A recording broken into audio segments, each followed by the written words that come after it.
नमस्कार दोस्तों, मेरा नाम है सुखदेव और आप मेरा चैनल देख रहे हैं जॉब तक। दोस्तों आज जो वैकेंसीज आई है वो आपका TIFR की तरफ से आया है, यानी कि Tata institute of fundamental research की तरफ से आया है, जो कि गवर्नमेंट ऑफ इंडिया के अंतर्गत आता है और डिपार्टमेंट ऑफ एटॉमिक एनर्जी के अंतर्गत भी आती है।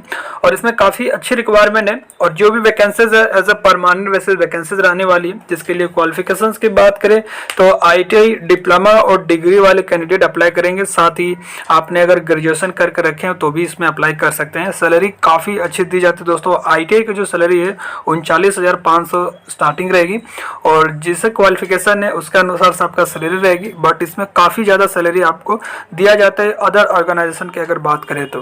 पूरी जानकारी के लिए वीडियो के अंत तक जरूर देखिए। वीडियो को एक लाइक करके अपने दोस्तों में शेयर करें, चैनल को सब्सक्राइब करके बेल आइकन को भी प्रेस करें। तो चलिए वीडियो को स्टार्ट करते हैं।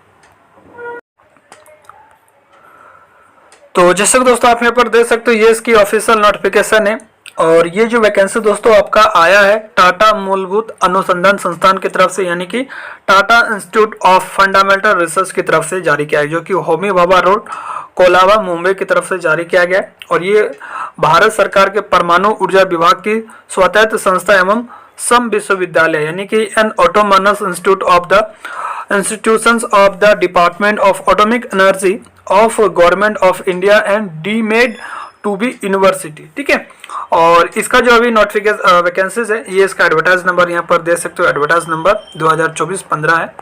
और इसमें जो भी वैकेंसीज है सभी पोस्ट के लिए जो जॉब लोकेशन जो रहेगा वो आपका मुंबई रहेगी। अब बात करते हैं इसकी तरफ से जो रिक्वायरमेंट आई है उसके बारे में। तो सबसे पहला जो वैकेंसीज है वो आपका साइंटिफिक ऑफिसर की है, जिसमें आपका 1 पोस्ट है और इसमें 18 से लेकर 28 साल तक एज दिया है। बाकी एज का रिलैक्सेशन आपको कैटेगरी वाइज मिलेगा। सैलरी की बात करें तो 1,10,97 रुपये पर मंथ आपका सैलरी रहने वाली है, जो कि पे लेवल 10th रहेगी। ठीक है, पे स्टेज 1। दूसरा जो रिक्वायरमेंट है वो आपका जूनियर इंजीनियर की पोस्ट है और इसमें भी आपका 1 सीट है। और एज लिमिट की बात करें तो इसमें भी 18 से लेकर 28 साल तक आप इसके लिए अप्लाई करेंगे, जनरल कैंडिडेट।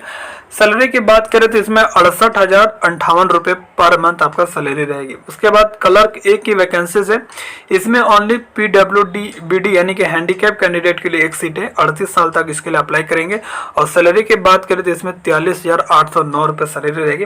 क्लर्क 1 की भी एक और पोस्ट है, इसमें भी आपका PWD कैंडिडेट के लिए है और इसमें भी 38 साल तक अप्लाई करेंगे। सैलरी आपका सेम रहने वाली है।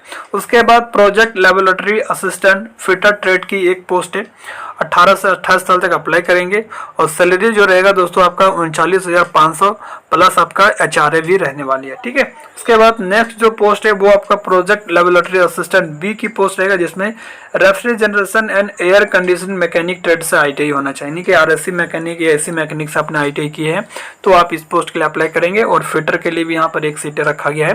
सैलरी आपका ITI का सैलरी जो रहेगा 39,500 रुपये रहेगा। ठीक है, तो ये सारे पोस्ट है दोस्तों। अब बात करते हैं किस पोस्ट के लिए क्या क्वालिफिकेशन होना चाहिए।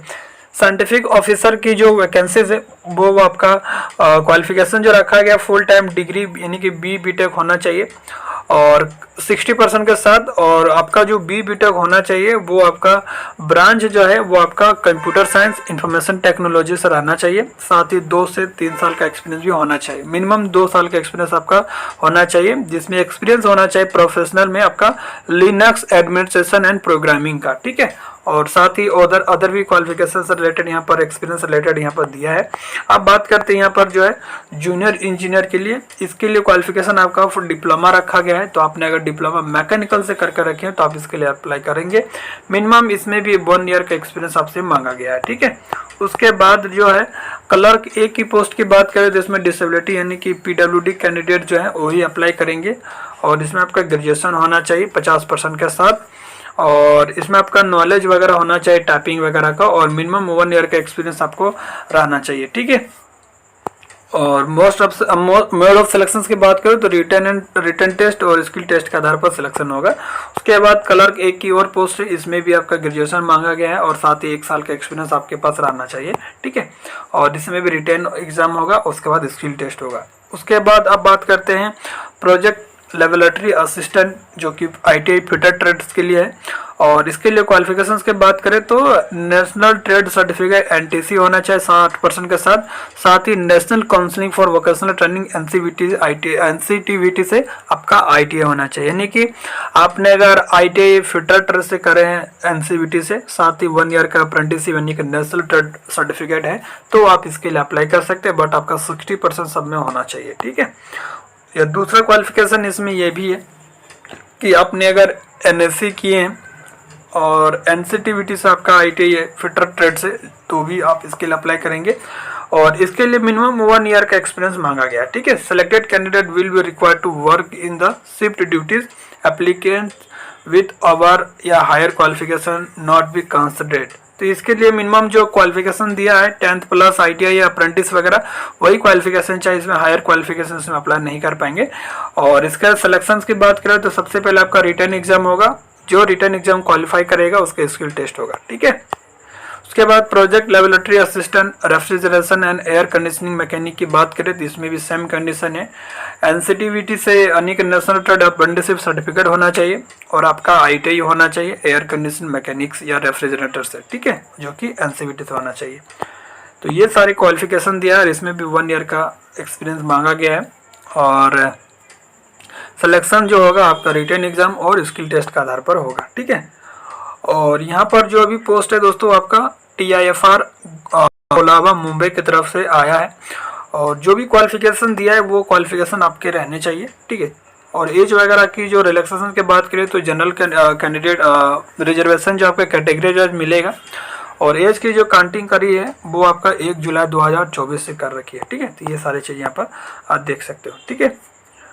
और यहाँ पर एक पोस्ट कोई भी वैकेंसीज के लिए ओनली 1 पोस्ट ऑनलाइन, इसका जो फॉर्म है वो आपका ऑनलाइन भरा जाएगा, बट आपको ऑफलाइन सेंड भी करना है। ठीक है। देखिए यहाँ पर दिया है candidate applying for above post and who are eligible for further age relaxation as per extend GOI